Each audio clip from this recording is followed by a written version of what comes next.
Hello laundry friends, I'm going to show you how to replace the drain pump of the LG top-load washing machine model WT7300CW. If your drain pump is noisy like this, yeah, there may be a clog, something lodged in there, or the drain pump is failing. If you saw my last video where I removed the stainless steel tub, I surmised that my daughter's pyrite, which exploded in the wash, was the culprit. However, after removing the pump, I found this. It's a small piece of zipper. Removing it may have fixed my issue, but since I'd already ordered a new pump, I figured I'd show you how to remove and replace it. See the information section below to jump to a specific point in the video, since I briefly want to touch upon ordering replacement parts. So I ordered the pump and some other parts from SearsPartsDirect.com, but only because they offered 10% off your first order if you sign up for their email spam. I would have just ordered from LGParts.com, but Sears was cheaper, even after shipping. The total cost was like $98 and change. Just a heads up, if you don't have the same washing machine as me, both websites are equally as frustrating to navigate. If you have the WT7300CW, the original drain pump, which appears on the exploded parts diagram, is no longer available. However, LG does provide two options that are supposed to work, and those part numbers are AHA75673404 and AGF30196101. I chose the former because my washer model was listed under compatible models. The other part number just said compatible with some LG models. I don't know. So while this machine is very user serviceable, figuring out replacement parts can be challenging.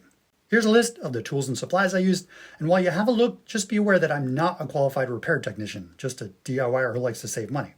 Opening the machine will likely void any warranty, but if your machine is out of warranty like mine, what's the difference? Let's get started. First and most importantly, unplug the machine, turn off the water supply, and then with a bucket and some towels handy, remove the drain hose and place it in a bucket.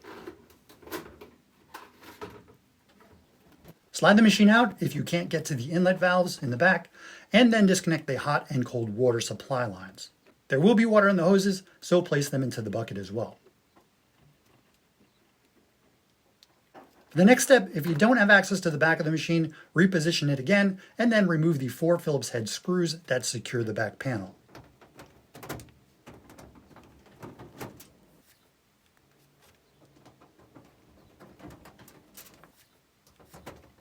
To lift off the panel, you flex it in the middle and remove it from the clips. So here's the drain pump, but your tub to drain pump hose will have a spring clamp on it that looks like this. I replaced the spring clamp with a 1 1/4 inch to 2 1/4 inch stainless steel radiator hose clamp because our tub vibrated so badly that the hose kept coming off. Yeah, that happened more than once until I replaced the suspension rods. See that video here. Now, there will be a fair amount of water in the drain hose, so before removing the spring clamp, place some towels under the machine or prop it up and get a pan under there.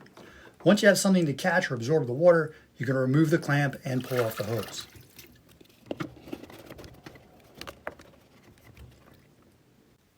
If you spill water in the nooks and crannies of the cabinet base, you'll want to sop it up as much as possible before closing the machine up to avoid mold. I should use my wet dry vac, but I like a challenge.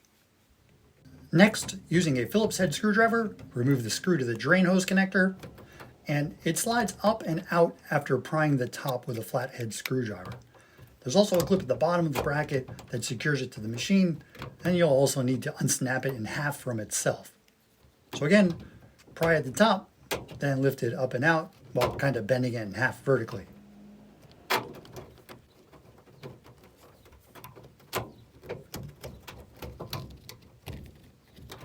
Okay, we'll release the hose holder clip to provide some slack in the drain hose. Just do that by lifting the clasp up and out. And I'm going to put the drain hose in a bucket, but there isn't likely to be any water in it since it would have come out of the pump already. All right, let's get that pump out. Remove the 2 Phillips head screws that secure the pump to the machine. And I'm curious as to why this first screws are rusted. It's probably zinc coated instead of stainless. Oh, LG. Oddly, only the head of the screw is rusted. The pump is not only screwed down, but also clipped in. There's a clip under the left side. You'll get a better look at it once the pump's out. To depress the clip, slide a flathead, aka slotted screwdriver, in along the left side of the bottom and shimmy the pump forward while prying the clip down. Once you get it out, just place the pump back down. You don't want to stress out those wires in the cable. Here's a look at the clip, and that's what you're pushing down with the head of the screwdriver. So now you want to put a little slack in the drain hose and have a look for any wire harnesses that secure the cable to the cabinet base. And this model just has a small slot along the base that the cable sits in. Lift out the drain pump. And now you can remove the pump to exterior drain hose from the pump. Now, if it's the first time that the hose is being removed since leaving the factory, it'll be stuck on there pretty good. You want to give the hose a good twist, not the pump, and shimmy it off. The power cable clips into the pump, so with needle nose pliers, you want to compress the two tabs on each side of the connector. If you can grab it. Or maybe just using your fingers, compress the two tabs and gently pull it out. I tried using adjustable pliers the first go and snapped off one of the tabs, so don't do that. At this point, you can either inspect the old drain pump and remove any obstruction, or just put in a new pump. I'm going to do the latter. Here's a look at the new pump. Looks nearly identical to the old pump, even though it's got a different part number and slightly different housing for the cable. So all we got to do is reattach the power cable. And the power cable just snaps in, and the connector will only fit into the pump one way. So if it doesn't fit, turn it over. Gonna need a bit more slack. Let's get it out of the cabinet slot.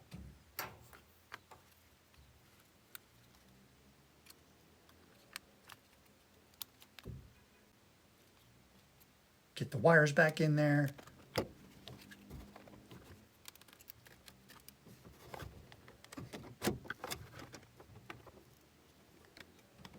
Man, I am not good in tight spaces. Fit the wire in the slot and close the hatch. Now we can reassemble this Humpty Dumpty. We'll start by reconnecting the outlet of the pump to the exterior drain hose. You'll notice there's a cutout in the bottom of the hose. You want the hose to be kind of angled upward.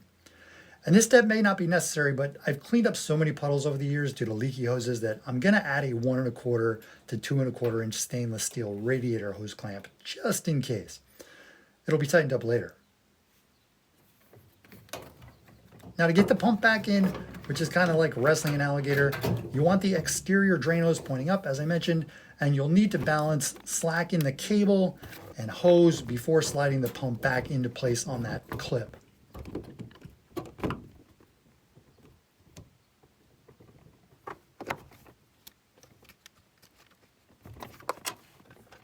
Get the cable back into that slot in the cabinet base.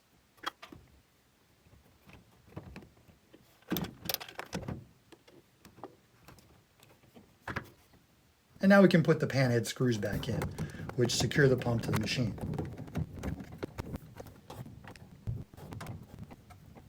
All right, now to attach the tub to the drain pump hose, you want to put the spring clamp on first. Line up the cutout of the hose with the notch on the pump and adjust the clamp before securing it. Or if you don't trust LG's shoddy spring clamps, use a 1 1/4 to 2 1/4 inch stainless steel radiator hose clamp like I am, just for peace of mind. Just be sure to position the clamp in a manner that the slack end of the clamp won't come in contact with the black rubber hose. Sometimes the clamps have sharp edges. And if you ever need to replace the hose, which is part AHA75673404, I saw a cheap knockoff version on Amazon for like 15 bucks. The OEM part is $38 if you order it from LG. That's crazy. Now you want to check that the spring clamp on the other end of the hose, which connects it to the tub, is properly secured. This one's on pretty tight, so I'm not going to replace it. It even looks like a better quality clamp. I'm starting to get the feeling that LG assembled my machine with leftover parts they had lying around the facility. Now that everything's in place, I'm going to position and tighten the radiator hose clamp I put on the pump to exterior hose. I may be doing this a little prematurely since the hose holder isn't in place yet, but we'll see. Give you a closer look at the hose holder. There are a bunch of over and under clips or clasps, and these clips here on the bottom fit onto the edge of the machine first. And then you've got these ribs along here that fit around the slots of the hose. And getting this thing in is another wrestling an alligator moment. But once you get it around the hose and snap it together, you can place the bottom clips into the machine, pop in the top, and then just put the screw back in.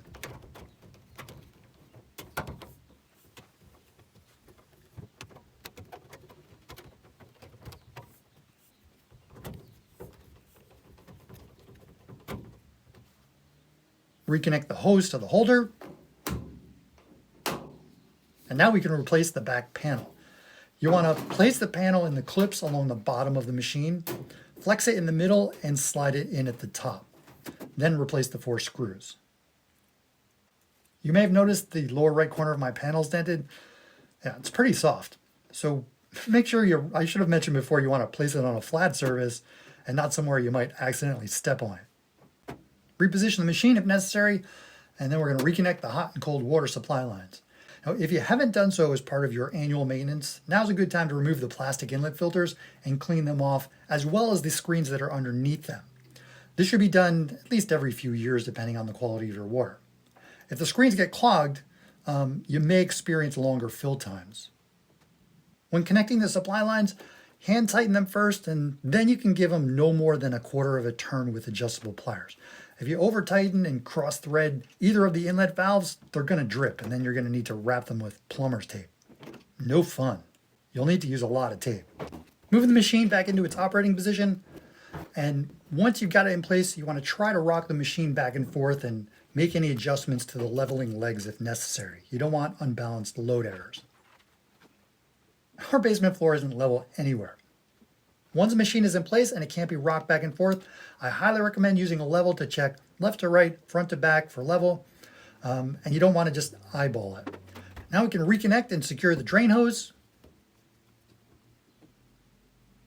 Turn on the water slowly to avoid water hammer. Don't do it like I just did. Plug the machine back in, and then before we get back to doing laundry, you want to run a test cycle by turning on power and immediately pressing the spin and soil buttons at the same time. Gonna set up some cool mood lighting, then I'll press the play button to begin the test cycle. And I can sit back, watch, and listen.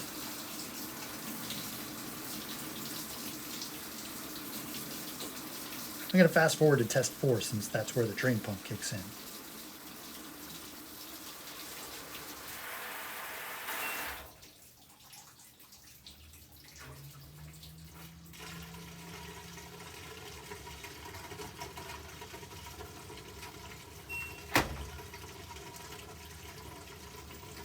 Sounds much better with the new pump.